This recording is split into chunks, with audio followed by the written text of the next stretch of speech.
Bully beef, hardtack, and plum and apple jam. Food that will be forever associated with the trenches of the Great War. How did British soldiers get their food? What did they eat? And is there any evidence of it today?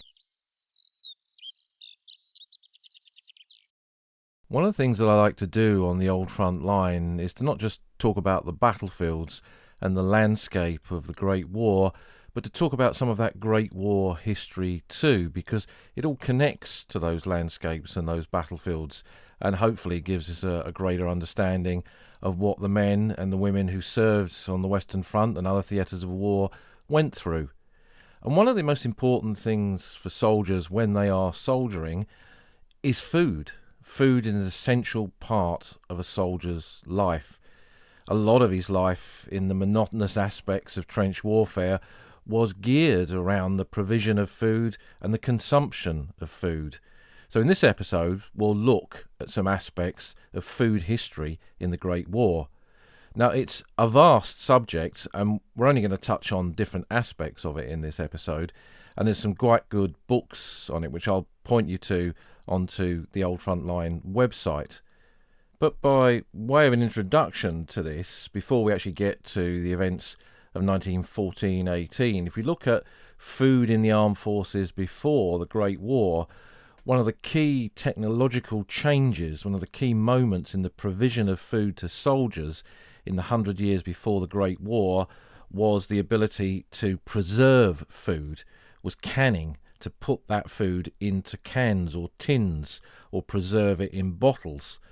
Now, in previous wars, this had been a great issue. The provision of fresh food was often disrupted by the fighting, and that led to disease and sickness and all sorts of other issues that often ground a campaign, if not an entire army, to a halt.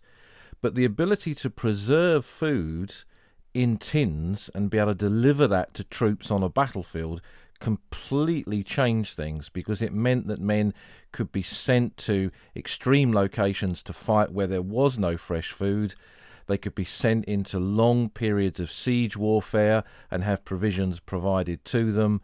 And while there was nothing on a big scale where any of that was needed in a vast way in the 100 years before the Great War, it was one of those things that made trench warfare, for example, on the Western Front, possible. Because with canned food, you could deliver rations, food to soldiers and keep them fed. So when the Frenchman Philippe de Girard, after the Napoleonic Wars, approached the British Armed Forces, both the Army and the Navy, via a British agent to sell them this idea, they took it up, and it became a staple part of the ability of both the Navy and the Army to supply, to feed, and give provisions to their troops when on active service. A few years ago, in fact quite a few years ago now, I worked on a BBC Time Watch about the war revolution, all the different aspects of technological change that made the First World War possible, and food was one part of that. And as part of the programme, we interviewed a food scientist who demonstrated how he used those original canning preservation methods to preserve carrots in sealed jars. And he would take some that were tens of years old inside these jars, open them up for his students and make them eat them. Now, they didn't look very appetising, but they still tasted vaguely like carrots, and they were still good for you. So this ability to preserve food in that way is something that was just as important as the development of tactics and weapons and uniforms and everything else that took place in that century before the Great War. In the period before the war, every army in the world looked at the number of calories, as the idea of the importance of calories came into play and how that affected the ability of a soldier to serve and fight. They looked at how many calories a soldier would require in terms of food intake to keep him going in the field. And the British Army calculated it would be around about 4,900 calories a day for frontline soldiers.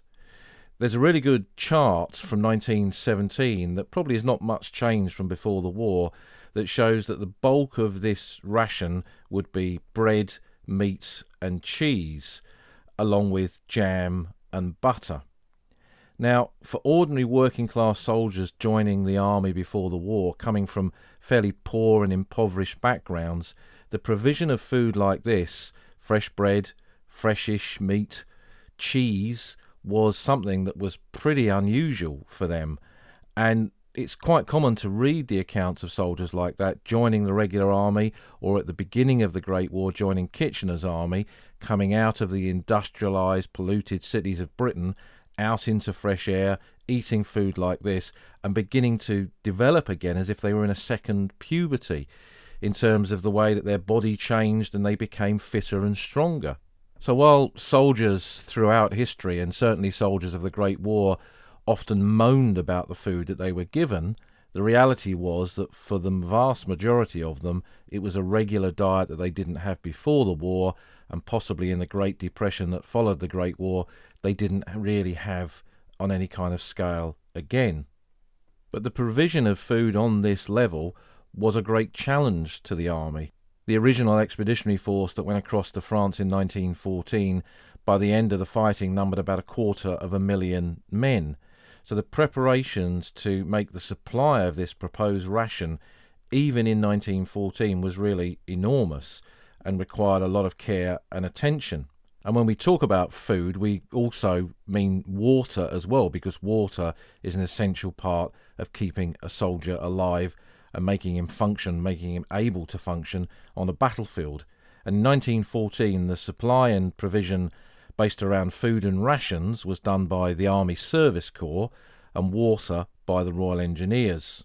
In the Army Service Corps, there were supply depots, and then there were units to actually make the food. So in the Army Service Corps in 1914, there were field bakeries to supply the bread. This was quite a small unit of less than 100 men, and something that we perhaps don't always think about when we think about the Great War. And this unit of just 100 men had 10 ovens that were capable of supplying 26,000 men, and one of these was attached to each division in the field to provide them with the bread that they needed on a daily basis. Now, the bakeries were not on the front line. In this case, in 1914, they were largely in the area around Rouen and up towards the coast, and then that bread would be shipped towards the battlefield to wherever the units they supplied were located. They also did butchering of the meat that came across to be supplied to the troops for part of their daily ration, and this was also done at a base field butchery. But how did they get the food to the men on the battlefield, to the men of the BEF who were out fighting those battles of 1914? While a very high proportion of transport in the British Army at the beginning of the Great War was horse-drawn, the British Expeditionary Force in 1914 was the most mechanised army in Europe, with the large amount of mechanised vehicles that it had at its disposal, both ones that were part of the regular army and ones that were requisitioned by the army when the war broke out. There's some great photographs of London buses being used for transport, for example, and also delivery vans from companies in London requisitioned by the army to be used as transport vehicles as part of the BEF in France and Flanders. Each infantry division, which was about 20,000 men, had motor transport companies of the Army Service Corps, and these operated at that level and the higher level as well, in the link between the base area and the battlefield, which we'll talk about more further into the podcast. An Army Service Corps motor transport unit, which were like the delivery boys of the British Army, comprised of 5 officers and 337 other ranks. They had 45 3-ton trucks, 16 30 hundredweight trucks, plus motorbikes and cars. So the provision of that many vehicles meant that they were able to move a lot of supplies, a lot of equipment, a lot of the necessities that were required for warfare very quickly and very efficiently indeed. And while this job of the Army Service Corps is not as glamorous and is not as written about as the men who with their bullets and bayonets were in the very front line, their task on the battlefield was impossible without these men in the Army Service Corps doing their job. Just one of these motor transport companies could supply about a third of a division of 20,000 men. And then the bulk of the motor transport companies were working in what were called the lines of communication, as we've mentioned, between the base area, between the coastal area and the area where the fighting was taking place. As you get nearer to the battlefield itself, the trucks are then replaced by horse transport, because the nature of roads in 1914, the nature of vehicles, often with solid tyres and not great suspension, meant that to get onto a battlefield damaged by artillery fire, that would require a different method, and that method was horses and mules. And these horse transport companies would become part of what was called the divisional train. They consisted of 26 officers and 402 men, and comprised 378 horses, 17 carts and 125 wagons. So it shows with that many vehicles that the horses could pull, that was a huge amount of material again that could be moved by these units. And that investment, as I've often said in the podcast, that investment in the infrastructure and the ability to move things through that infrastructure, whether by mechanised or horse means, was all part of the British Army's ability to fight and win its battles. Once rations were received and delivered to a battalion in the field, their battalion cookers would then be used. So they had carts with cookers on them that could cook hot food, and within the unit, battalion level cooks who would then cook the food in preparation for the troops in the field. And although soldiers then, as now, often referred to army cooks as the enemy within, because the standards of food that would be delivered once all this great material had been transported and brought up to the battlefield for the cooks to prepare and make, might not be to the liking of the ordinary British Tommy. Going back to what we said earlier, it was a regular diet, regular food supply. The food security for soldiers in the front line during the Great War for the British Army was very good, and while they grumbled and moaned about it, that's what soldiers do. So it was this framework that the British Army went to war with in 1914, with the idea of this is how they would move their rations, move their food on a battlefield to supply an army in the field. And having that ability to use canned food, preserved food, it meant that they could sustain themselves in the field, as some of the campaigns before the Great War had indeed proved. But when the British Army did go to war in 1914, how did this system stand up in what was then a very mobile war? Well, it struggled greatly.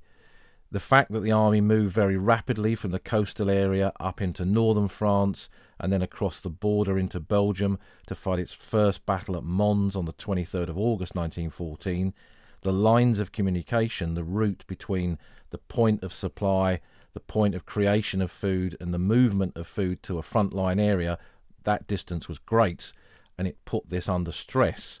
And then when that battle turned around and the British Army found itself on full retreat during the retreat from Mons in August into early September of 1914, over 200 miles from Mons down to the Marne, the provision of food and supply via transport, whether mechanised or horse, that came under great strain as well and often failed. There's a great little account by Frederick Balwell of the Law North Lancashire Regiment. He wrote a book called With a Reservist in France, and this is his account of what happened when the supply of rations went wrong during that fluid, mobile period of 1914. On several occasions we passed food supplies left on the roadside, left for the Germans. Whole cheeses, tins of mustard, one of which I carried for 4 days, but on getting nothing to eat with it, I threw it away. We would arrive outside a village, allotted for billets, perhaps about 7:30 p.m, and after having marched the whole of the day, we were not allowed to enter the village until 11 or 12 o'clock at night to make ourselves comfy. The reason, I believe, was that it might be shelled by the enemy. No one was allowed to touch a thing, not even fruit, or he'd be punished for looting. Yet we knew very well that perhaps on the morrow the Germans would secure it all. And what this meant was that the army moving rapidly, the Army Service Corps had come up and dumped the rations in a pre-designated location. The army didn't have the facilities or the time or the ability to pick up that rations and make something of it, and so it was left behind and it ended up in the hands of the enemy. and in going into villages, as he describes, they were not allowed to enter them until late at night when all of the facilities were closed, the cafes, the estaminets, because the army feared that soldiers would overrun them, and with probably little or no pay in their pockets, looting and crime might take place. So what it meant was that during that great retreat in 1914, the British Army went hungry. And I'm sure a few soldiers hopped over hedges, stole chickens, picked up eggs, did all sorts of things to try and get some food, because that's what soldiers do. They carried emergency rations, which we'll talk about during the course of the podcast, but they had to have the permission of an officer to eat those rations, and that wasn't always given because it wasn't known when the next food drop would take place. So that very mobile part of the war was very tricky for food security in terms of the British Army on the battlefield. It got better when they got to the Marne and the Aisne, in particular the Aisne, where the first trenches were dug, and that was the first period of static warfare. With the army in one place, it was easier to supply the men on the ground, and that was much more effective. And I'm sure many soldiers probably had their first decent meal in those trenches in the villages on the Aisne than they had since before the Battle of Mons. But with the move to Flanders and northern France in October of 1914, as the Germans began their race to the sea, and the men of the British Expeditionary Force moved from the positions outside Paris up into that area, the lines of communication changed again. So just as the Army Service Corps, just as the Royal Engineers with their water had got used to supplying the army in a specific location, it moved again, and that put it under strain. And I think, again, if you read some of the accounts of men in that October 1914 period where they're fighting around La Bassée or close to Armentières or in the opening engagements at Ypres, they struggled to supply the men in the field again. But as that autumn moved towards the winter, the mobile war was over. Static warfare on a vast, vast scale was about to begin. And while soldiers of 1914 had often ate on the fly, and I doubt any of them ever received anything like 4,900 calories a day, and the lines of communication supply had often broken down, lessons had been learnt, and now with a static front of about 30 miles from just south of Ypres down into northern France near the La Bassée Canal, trench warfare would pose its own problems. So what would happen with a static Western Front?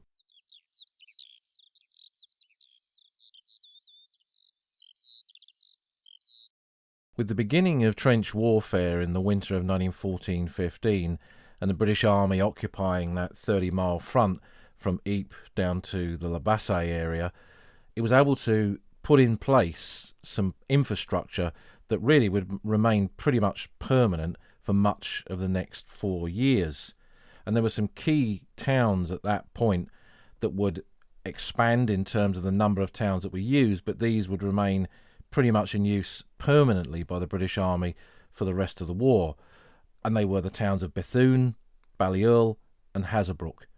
Each of those had places where the provision and supply of rations could take place, and the movement of those rations, the food, could take place towards the battlefield area. Bethune had lots of factories that could be utilised. Balliol had good road junctions and routes up towards the battlefield area, and Hazebrouck was the main rail junction for northern France, where trains could be moved to the coast or from the coast, and the same with Rouen and Le Havre further down, Rouen being the main base depot of the British Army in the early period of the war. There were over 200,000 men in France at the close of 1914, and that was increasing with the arrival of units from the Territorial Force, the Territorial Army, and then eventually into early 1915, the arrival of some of the first Kitchener's units. While Kitchener Army divisions, whole units full of Kitchener battalions, didn't arrive until the spring of that year, some of the first Kitchener volunteers arrived as reinforcements into what were regular battalions along different parts of the Western Front. Some years ago, when I looked at the 2nd Battalion, the Royal Sussex Regiment, for example, I was surprised that some of the very first men who joined up in September of 1914 were sent to join the 2nd Battalion in France as reinforcements in January of 1915, and they must have literally been some of the very first new army men to get to the battlefield.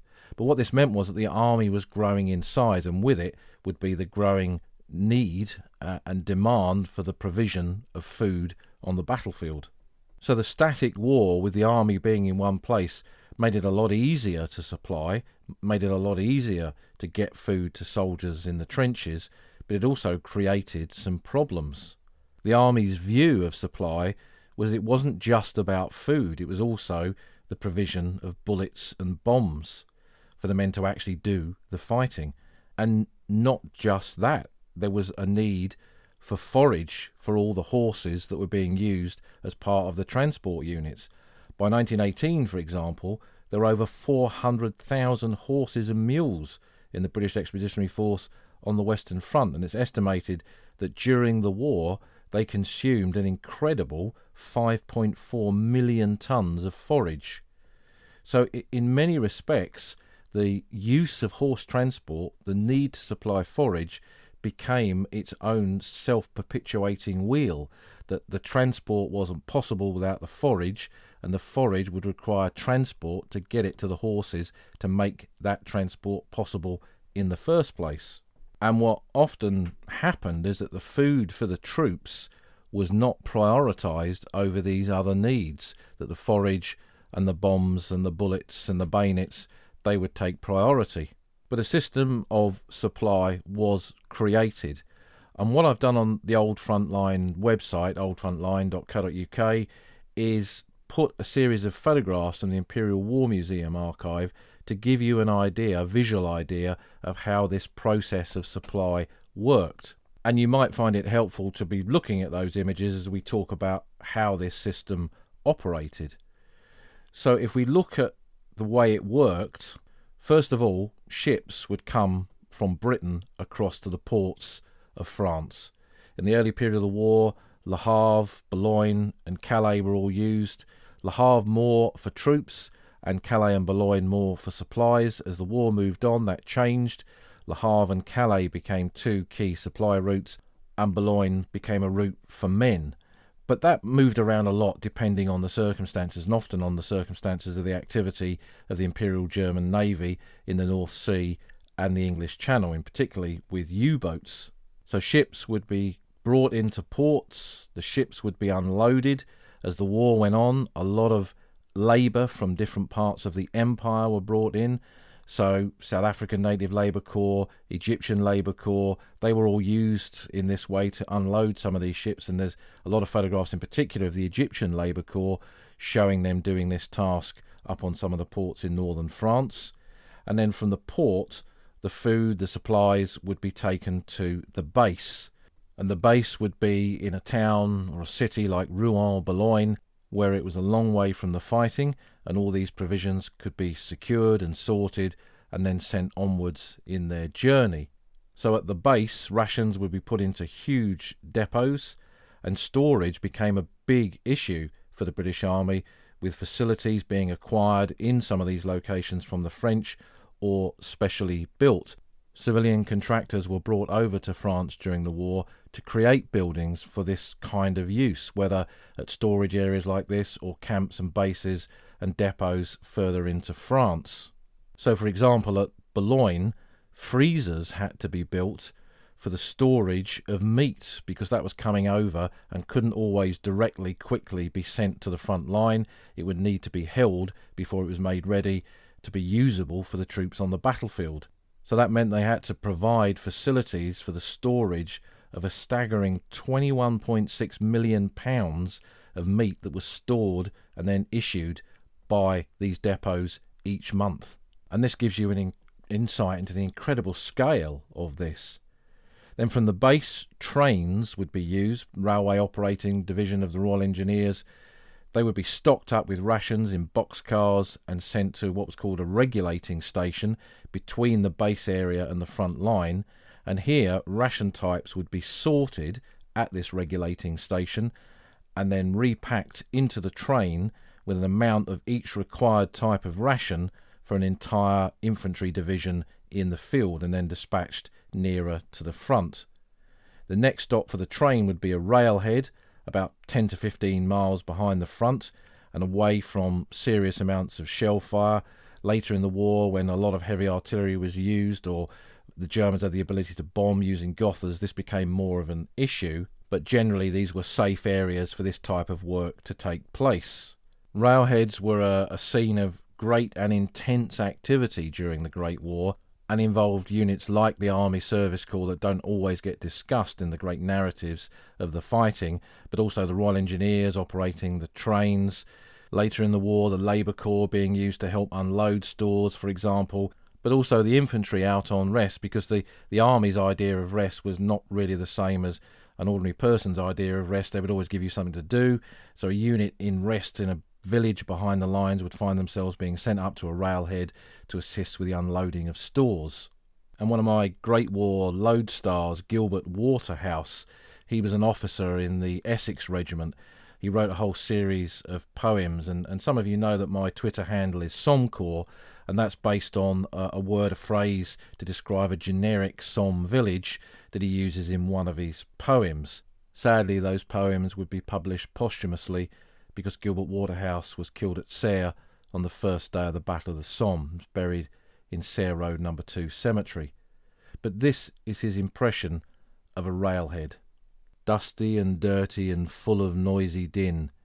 If he fights upon his stomach, this here army ought to win. Somerville is the railhead, full of noisy din, full of men and horses and mules and paraffin, frozen meat and apricots and peaches a la tin. And for soldiers like Gilbert Waterhouse and his platoon, the sight of this fabulous food was literally mouth-watering, and they often wondered where it went, because so often they didn't see this stuff reach them. And there was a general feeling amongst many veterans that I spoke to in the 80s and 90s that rations like this were often pilfered by units that were supplying them and sold to the civilian population in France for profit, personal profit. But whether that was true and it happened on any kind of grand scale, I think is unlikely. But soldiers, again, loved to grumble about the food that they received and the food that they ate, and that was all part of their war experience.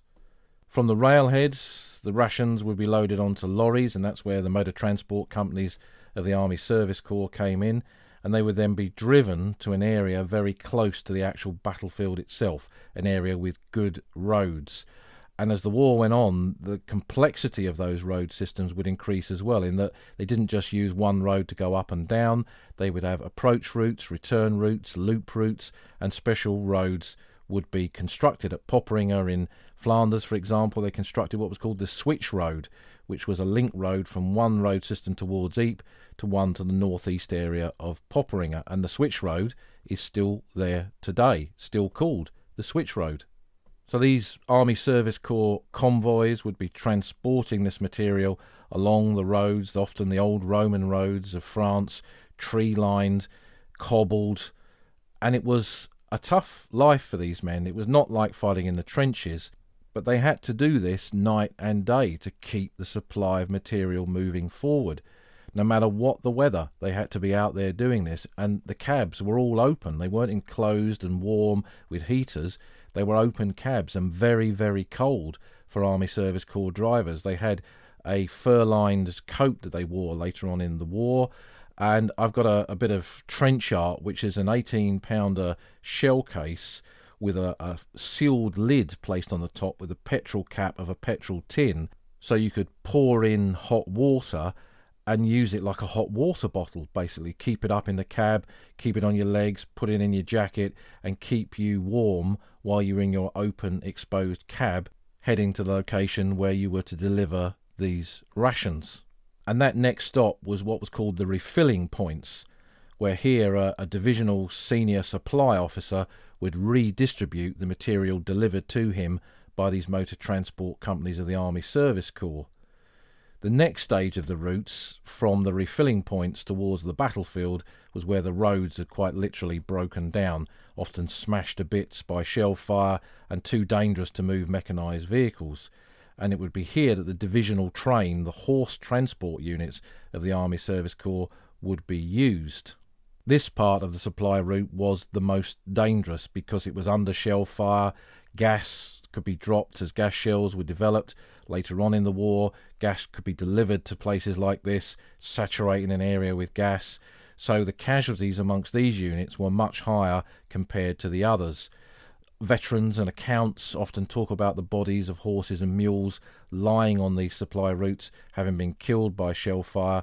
And when you look at the casualties amongst Army Service Corps, I mean, they are often considered to be a rear echelon unit miles from the fighting, but the men in these units often suffered casualties during these supply runs.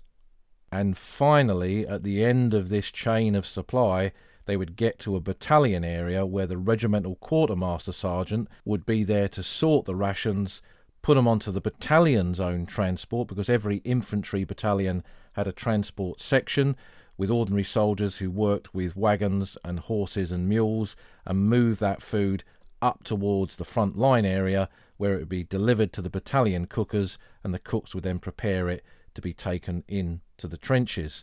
And the final stage was when ordinary soldiers from platoons and companies would carry the hot food in dixies, in big tubs, up towards the trenches themselves to be delivered to the men in the line. So this supply route was long and complex, but it was efficient, particularly during the period of static trench warfare from the end of 1914 up to the battles of 1917. It was very easy to supply the army like this, to keep them supplied, to guarantee that supply, to keep what we would now refer to as food security. We've used that term a couple of times in this podcast, but that's essentially what it was, and it worked very well. And the investment in the overall infrastructure, from the provision of ships to bring the material over, the labour to actually move this food around, the transport, whether it be train, truck or horse, all of that meant that it was a very efficient system. But just like the Mobile War of 1914, 1917 was a year in which the Western Front changed. With battles like Messines and Ypres and Cambrai, the war became more mobile, and again in 1918 even more mobile, with the German push in the Somme in March, in Flanders and on the Chemin des Dames, and then the Allied counter-offensive from the Somme through to the final fighting in Mons, where the army was moving again. And so the Army Service Corps and all the supply routes had to adapt to keep up that supply. And in that period, having learnt the lessons of the early period of the war, it was much more efficient. Not as efficient, probably, as the static period of trench warfare, but nevertheless, soldiers didn't go as hungry as they had done in those early battles of the war. So that's how the provision of food operated both in peace and war. But what did they actually eat? And how good was the actual ration that soldiers survived on?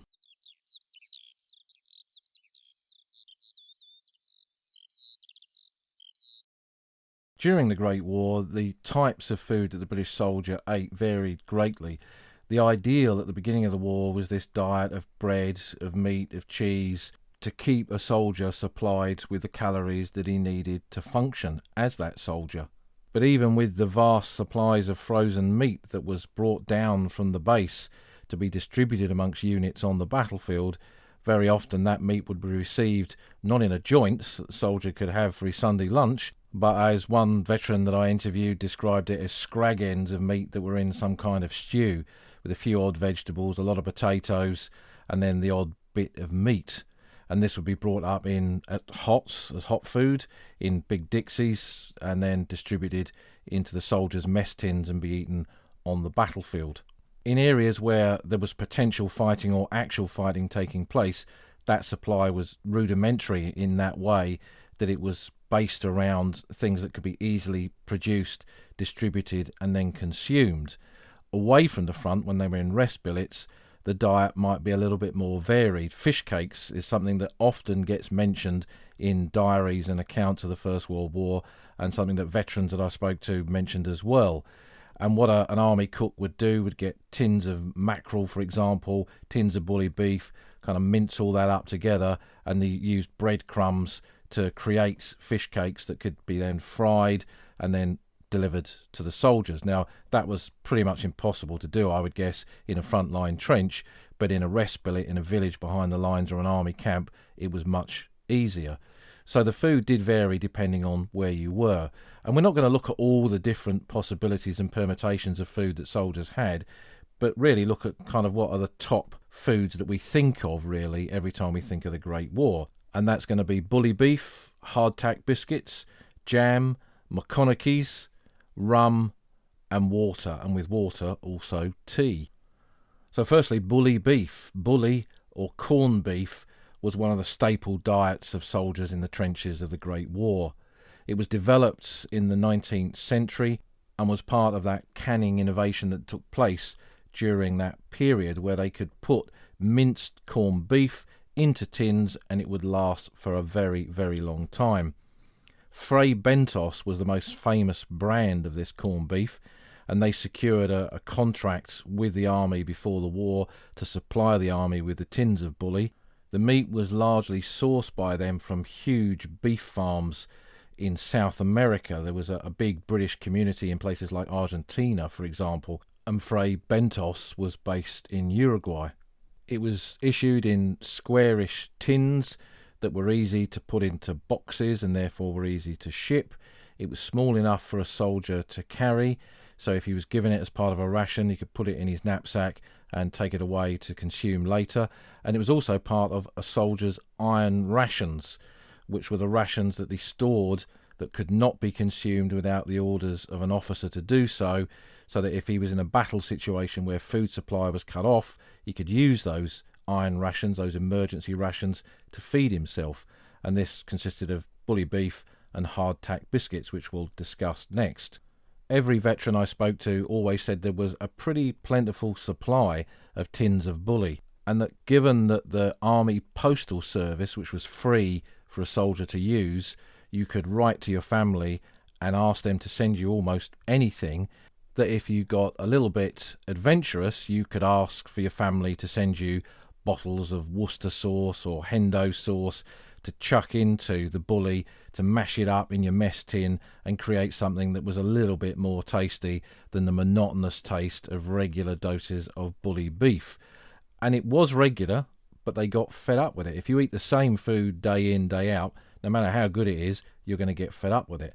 And while the meat content was good, it didn't often look good. There were thick layers of fat. If the tins of bully had been out in the sun, you'd undo them and you could pour the bully beef out like a liquid, which didn't look very appetizing.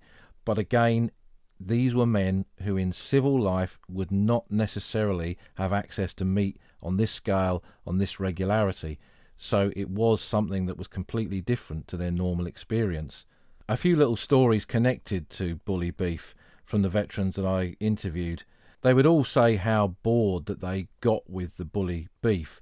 But the interesting thing is the ones that served in the last 100 days or so of the war, when the British Army was advancing on the Western Front alongside the Commonwealth forces and their American allies, and then the French pushing the Germans back, the defeat of the German army meant lots of prisoners of war. And we haven't spoke about German rations because really that is a subject in its own right.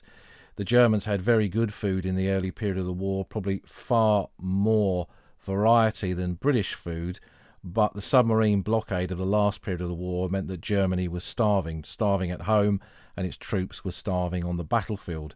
And those veterans who fought in the 1918 campaign that I interviewed, most Tommies, most soldiers, most veterans would have picked up a few words of German here and there, ja, nein, yes, no, Kamerad, comrade.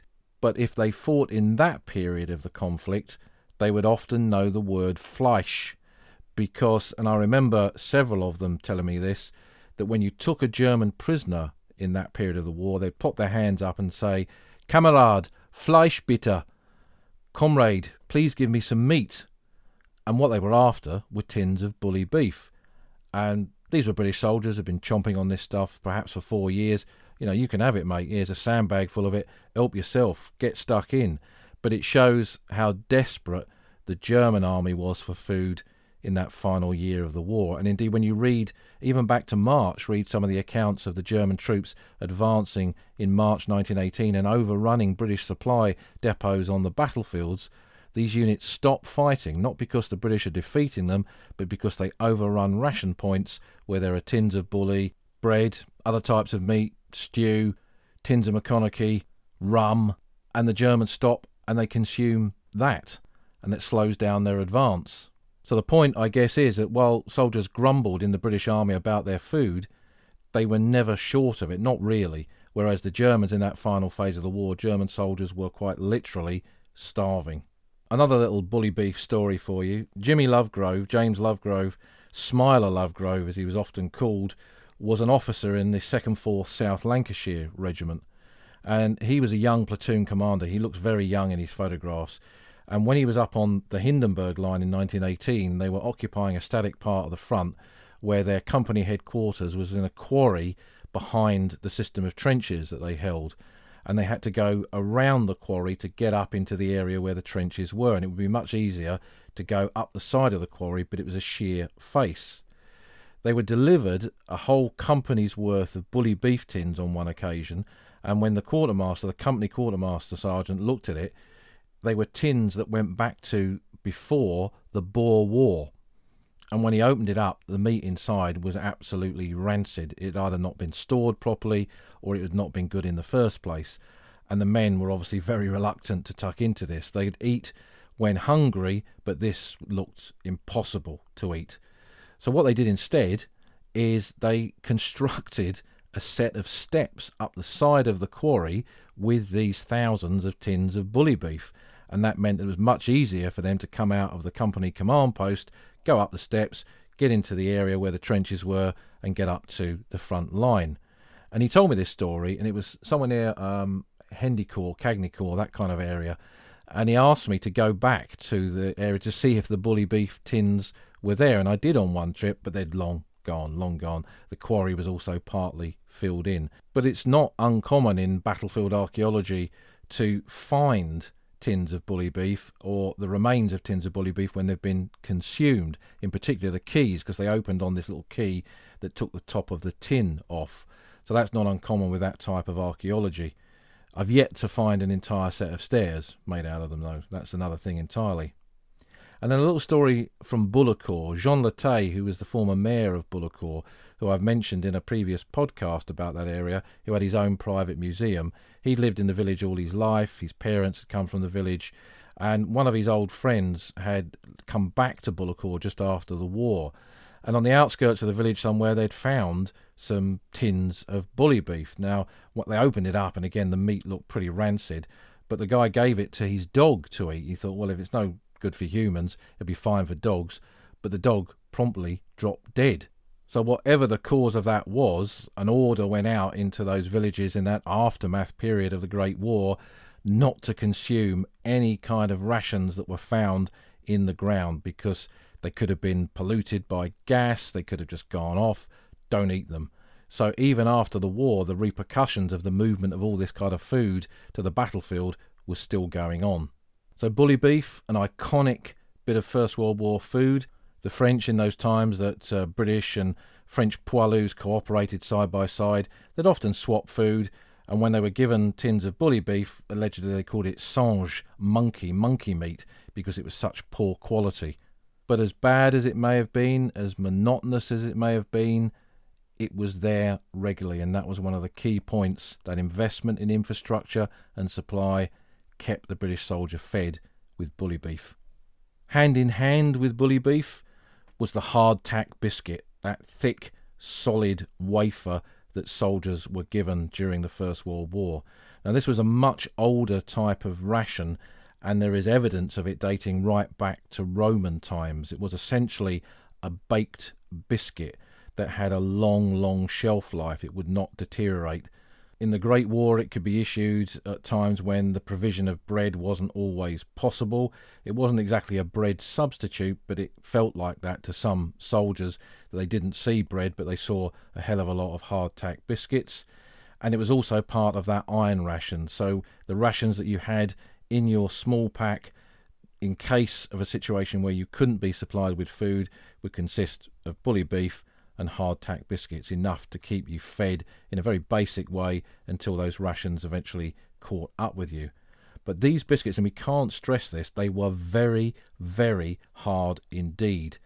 And one of the requirements in the early phase of the war, in the early period of Kitchener's army, was that men joining the army had good teeth.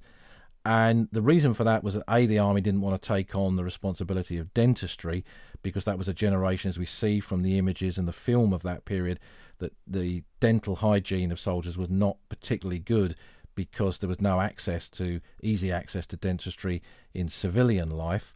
But the requirement for good teeth was based on the idea that hardtack biscuits would be issued as part of your iron ration, and if you didn't have the teeth capable of biting into these biscuits, then you wouldn't be able to feed yourself on the battlefield. So a lot of men were rejected because of their teeth.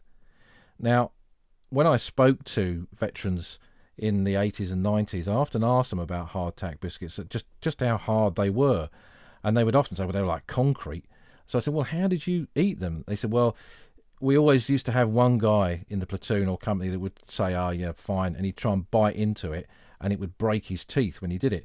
So what we eventually did, they would say, is that we would put a load of the issued hardtacks into a sandbag. We'd get a cleanish sandbag that would come up with the sandbag supplies as empty to be filled eventually, but we'd purloin one of the sandbags, put the hardtack biscuits into the sandbag, and using the butt of our Lee Enfield rifle, we'd smash them up to turn them into a powder. We'd then tip that into one of our mess tins, mix in some bully beef, put a bit of water in there, and make this kind of paste, this bully beef hardtack watery paste, which we could then easily eat. Now, if we ever have an old front line event on the battlefields where we have a dinner, we're not going to be eating hardtack and bully beef paste, because it doesn't sound particularly good. But again, if you're a hungry Tommy in the trenches, then this is exactly the sort of thing you're going to look to do. And this kind of improvisation with food was not uncommon. The Australians referred to them as Anzac wafers, and there's film of them at Gallipoli where they've got an Anzac wafer out and they've spread some jam on there, and then within seconds it's absolutely covered in flies. And in hotter battlefields, hotter climates where the fighting took place, this was an issue, and perhaps discussion for another day. And it's amazing how many of these hardtack biscuits survive completely intact more than 100 years later. There are lots in museums. There's one here in Barnsley, in Experience Barnsley. They have one. Over the years, I've seen them turned into photo frames by soldiers. I remember in the archives of the Tower of London, the Royal Fusiliers, they had some that had been sent through the army postal system as postcards to people back home, and they'd arrived intact, and decades later the biscuit was still completely together, almost indestructible. So you can just see how difficult it was for men to actually eat them during the war. Now, we mentioned jam being spread onto Anzac wafers. Jam was another big part of a soldier's diet, part of that monotonous diet. There's part of the old song of that period, what do we want with eggs and ham when we've got plum and apple jam? And plum and apple jam was the main type of jam that was issued to British soldiers. It was a tin of jam with a lid, and you took that lid off and the jam was within. And the idea was that you'd spread that on the bread that you were issued, but a lot of soldiers just ate it. They ate it with spoons. And spoons, we haven't talked about the accoutrements of eating. There was the British Army mess tin, which was a D-shaped mess tin with two parts, a big deep section that you could put your stew and your bully beef mixed up with things in there, and then a lid with a handle that you could use to drink with, or to even fry some meat or other things in there and eat your food out of that. But soldiers had a knife, fork and spoon, and they quickly realised that the spoon was the most useful thing to have, particularly ones with a big bowl where you could get a lot of food on the spoon and therefore in your mouth at one time. And it meant that you could eat food very quickly and get as much volume of food down you as quickly as possible, because there was no luxurious lunchtimes in the British Army on the Western Front. And you often see soldiers with spoons tucked in their puttee, and they would have that there at hand, so if they were in a situation where they overran some rations, either left behind by another unit in their own trenches or in a battle situation where they've captured the German position and the Germans have left food behind, they can quickly whip that spoon out, get those rations opened and get that food down their neck as quickly as possible. So a spoon tucked in the puttees is always an indication of an experienced soldier who knows what he's doing. And look out for it in the photographs of the Great War. You'll see it in quite a lot of the Imperial War Museum photographs. If you carefully analyse a few, you'll see it for sure. The jam supplied to the army was made by Ticklers of Grimsby, and Ticklers Plum and Apple became kind of a byword really for soldiers' food of the Great War. But just like the monotonous issue of bully beef, the continuous issue of plum and apple jam kind of put many soldiers off jam for the rest of their life. Malcolm Vivian, who was an officer in the Royal Garrison Artillery, they had it, and he said to me that I never wanted to eat jam again for the rest of my days. So that kind of put him off forever. But soldiers ate it, and they ate it in great volume, and one of the offshoots of eating it like that was, what do you do with the tins? And they could be recycled, and salvage and recycling was something that went on a lot in the latter period of the war. But in the early period, before the widespread issue of hand grenades, they made improvised bombs from the jam tins. They were called jam tin bombs. And there are photographs of these on the Western Front and at Gallipoli, where they've taken a Tickler's plum and apple jam tin, the tin's been cleaned, they've put explosive, often gun cotton explosive, inside the tin, and then a wick fuse coming out the top which you lit, and then you threw the tin. And that became a standard type of grenade that was used by the British Army in that early period of the war. So even food could lead on to improvisation of weaponry on the battlefields. And I'm sure there was a few occasions in which they wished they could launch tins of bully beef at the enemy as well. Another tinned food substance, and you can see how common the thread tins are in all this, was McConaughey's. McConaughey's army ration was a smallish tin with meat and veg stew inside it, and that consisted of sliced turnips, carrots, potatoes, onions, haricot beans and beef in a type of broth. It was made in Aberdeen by the McConaughey's Company under contract to the army, and issued in probably millions of tins as part of the ration to supplement fresh versions of stew made in the field. Some soldiers called it M&V, although I think that was more of a popular phrase for it in the Second World War. And when you were given a tin of McConaughey's, you could open it up, get the lid off, put it into the deep part of your D-shaped mess tin. There was often access to some solid fuel where you could heat things up in the trenches. They developed smokeless fuel so it wouldn't attract the attention of the enemy, so you could boil up water for tea, or you could heat up some McConaughey's in your mess tin. But many soldiers just ate it cold, again with that big old spoon. Get the lid off, get the spoon in there and spoon it down. But often the meat and the broth that it was in congealed because of the fat that was in it, and it didn't look or even taste particularly good when you were eating it cold. And the types of vegetables that were in it caused soldiers a lot of problems with wind. And there are accounts of men having been dished out a ration of McConaughey's, then going on the march, and it sounds like every man is somehow equipped with a trumpet. I'm sure you can use your imagination to understand what I'm referring to. From food we move on to drink, and rum is something that we will always associate with the Great War. Rum was a traditional beverage given to ordinary soldiers over a long period of military history before the Great War.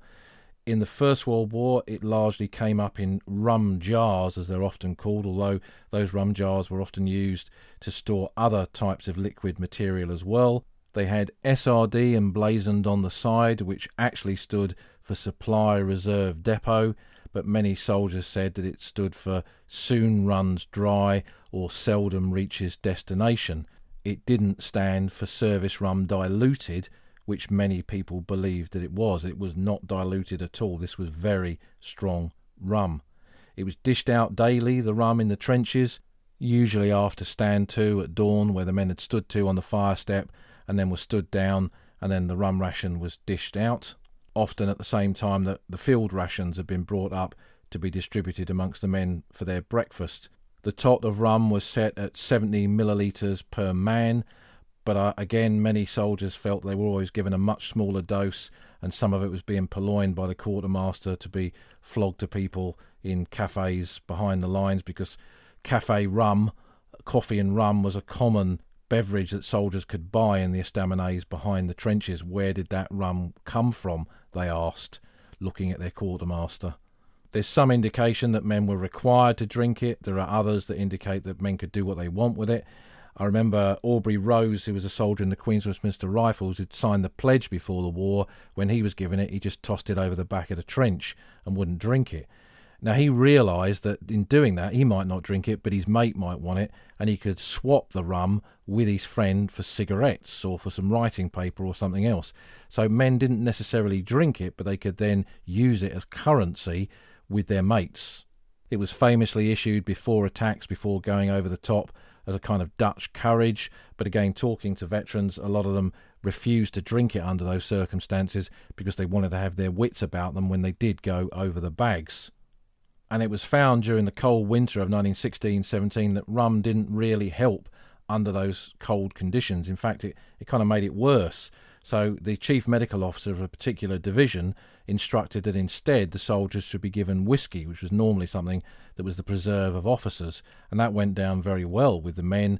And then a senior officer thought this was not the done thing to give ordinary PBI, poor bloody infantry soldiers, whiskey, so the whiskey ration was cut off and the rum was returned. But rum, for many young men of that generation of the Great War, was their first real experience of alcohol. Signing of the pledge, abstinence from alcohol was something very common before the war. But even the most devout abstainer quickly realised that in the experience of trench warfare, there might be occasions in which you wanted a drink. At the other extreme to rum, but absolutely vital, was water. This was an essential part of a daily diet of a soldier, and it was contained in his water bottle. Every soldier carried a water bottle that was held in a webbing cradle or a leather cradle as part of their personal equipment, and they resupplied that on a regular basis as and when possible. Where did the water come from? They were not allowed to draw it from shell holes. Many men did do this but got sick, particularly with gas which would collect in the shell holes. It meant that the water would be polluted, and drinking that water could kill you. You never knew what was at the bottom of a shell hole. One veteran I interviewed drank some water from a shell hole when he was cut off during an attack during the Third Battle of Ypres, and when it got a bit warmer and the level of the water dropped, there was half of a Gordon Highlander at the bottom of it. So soldiers were told, do not drink water under those circumstances, only the water supplied by the army. And I'll put some photographs again on the website for you to see how this water supply worked. Firstly, the water would be drawn behind the lines, many, many miles behind the lines, from underground fissures or water sources by the Royal Engineers. All of the water work was done by them. There were then water depots used to store the water near to the front, and there's a photograph of one of those on the podcast website. Water carts would then be brought up and filled up, and they would then be taken up to the battlefield area, to a position just behind the trenches or where the fighting was taking place. And there were also water points on the battlefield, static drums or containers which water would be in, and men could go to those and the water carts to fill up their water bottles on a regular basis. When you were in the line itself, you couldn't use the water cart or one of those water points. You had to have the water brought to you. So water would be brought up to the line in petrol tins that would be filled at one of these water points and then carried up by soldiers into the trenches themselves. The petrol tins had been used also for the provision of petrol and had not been cleaned out, so the water often tasted of petrol, which is why some men put rum in their tea, because it took away the taste of the petrol. That's why you kept your rum back. And some soldiers would acquire a second water bottle which they would use for the unused portion of their rum ration. So if they were not required to drink it when it was dished out, they'd put it in that second water bottle and keep that water bottle handy for situations like this where they needed to put something in their tea or have a bit of a blinder out of the line when you were away from the trenches. So water was brought up in the petrol tins, delivered, and again part of an infantry soldier's job was to carry this water to and from, not necessarily for your own unit but for other units as well, all part of the idea of rest within the British Army. And the water dished out to soldiers could then be used to make tea. They were given a tea ration, and the tea could then be made on a regular basis. The water could be heated up in their mess tin and they could make tea in there. From their family back home, they could receive packets of Bovril and Oxo and other types of things that they could mix into water to create something that was a little bit of a variant from the tea, because drinking tea every day, I mean, there's an idea that, if in doubt, brew up, the army marches on tea, but it does become monotonous. So soldiers did look to other things to give them a kind of a drink using this water. But the water itself, particularly during periods of hot weather, the Western Front wasn't raining every day. There were periods in which it was very hot. The provision of that water was absolutely essential for the troops on the battlefield. And the creation of a water infrastructure by the Royal Engineers, from fissures through to delivery, through to water points and everything else, was absolutely vital, just as vital as all these other aspects of keeping an army in the field. So these types of food that we've looked at are part of the menu of soldiers of the Great War, part of that Tommy Tucker. Tommy Tucker being, incidentally, an old Cockney phrase for supper. That's what they ate. That's how they ate it. It was monotonous, but it was regular. It was boring and they got fed up with it, but they were given access to food, as I've said, that many of them probably had not really had in the years before the Great War. Certainly not on the scale and the regularity that the army could supply them with. And what goes in must come out. Another vital aspect of this is the provision of toilets, of latrines for soldiers. In the early period of the war, it was probably just a shell hole either near to the trench or connected to the trench with a wooden pole across it, but flies would congregate round that and give away places where soldiers were.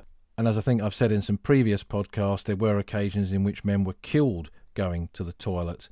But the provision of toilet facilities on the battlefield with separate latrine trenches, with proper toilets, with lids that closed down, and I'll put a couple of photographs on the podcast website so you can see what army toilets were like during the war. The best ones, or the better ones, were away from the battlefield, and these photographs are showing those. I couldn't find any of a latrine trench itself. I suspect that wasn't in the top 10 locations that army photographers were looking to photograph, which is a shame, really. But the key thing was that soldiers couldn't just go to the toilet anywhere, because if they did so, their trenches would be full of human waste and disease would be rife. So just as the provision of food was made, the provision of facilities for the soldiers to dispose of their human waste once they'd had that food was an important part of the whole kind of cycle of that world of the Western Front. And if you're wondering what they use for toilet paper, just about anything. Letters received from home and sent to soldiers on active service don't survive very often because they were used for those kind of purposes. Soldiers read them and read them and read them. One I remember talking to said he almost memorised what the letters contained, and then desperation with lack of toilet paper meant that he ended up having to use a letter sent to him by his mum. So the army didn't kind of give you a pack of toilet paper and told you to get on with it. It was up to you to sort it out. And with that wonderful thought in mind, we'll finish off with a little look at where we might find some evidence of food in the Great War on the Western Front today.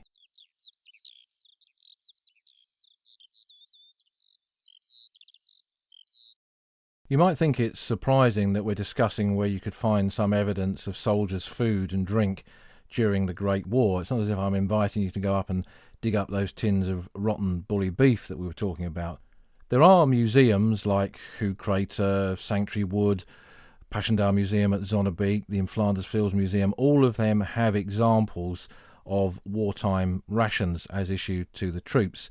So you can see tins of bully, you can see tins of McConaughey, you can see the tea ration and the mess tins and the spoons that they use and all that kind of stuff.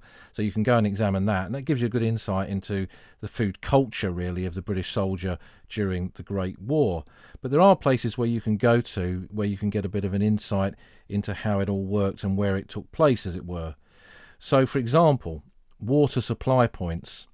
Some years ago I was doing some research in the Ancre Valley just outside Albert, and I found a location, a field which had not been touched since the Great War, where there were some what looked like concrete columns in it.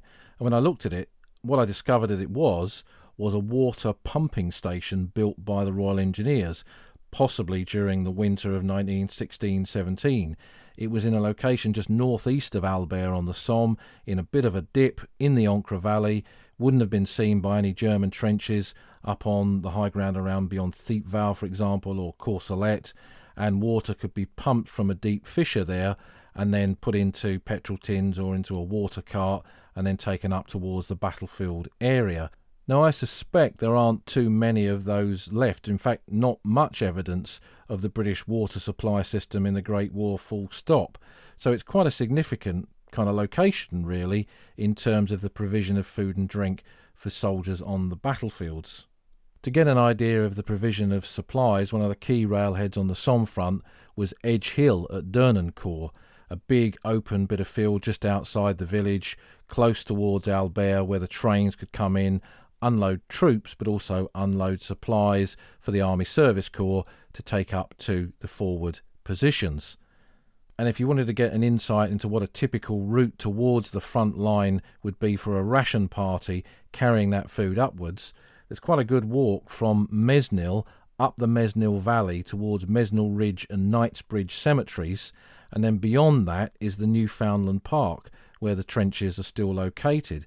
So in following that route, you're following the route of ration parties for the units of the Hull Pals who were there in the early part of 1916, the men of the 29th Division, the Essex, the Newfoundlanders, the South Wales Borderers who would eventually go over the top in that area on the first day of the Somme. But you're following that kind of route and it gives you an insight into those locations. I think there's something quite special about those places that are slightly away from the battlefield, where we see a bit of an echo of that infrastructure that was once so important. And then in the villages behind the lines, we did an episode on Engel-Belmere, and you can go back through the podcast catalogue to find that. But in almost any village behind the lines on the Somme, there are the original buildings in which food was prepared and food was consumed. You can stand there, look into these Watland Daub style barns with the big wooden frames and the high roofs, and you can imagine soldiers brewing up in there, having their tea, eating their McConaughey's, deciding what they're going to do with their hardtack and bully. It's very, very atmospheric, even now, even more than a century later, and it gives us a bit of an insight into the places where soldiers consumed this food that was such a vital part of their lives in the trenches and on the battlefields of the Great War. So when we walk this ground, particularly among the shallow ditches that were once the trenches of the Great War, if we let our imagination run wild, we can almost smell the Great War, the smell of stew in dixies, of tea on the boil. Food was such an essential part of a soldier's experience in that war. And when we walk the fields, that landscape of the Western Front, among the shards of glass, the pieces of rum jar, and tiny portions of tin that we find in those fields, we find that evidence of it here on the old front line.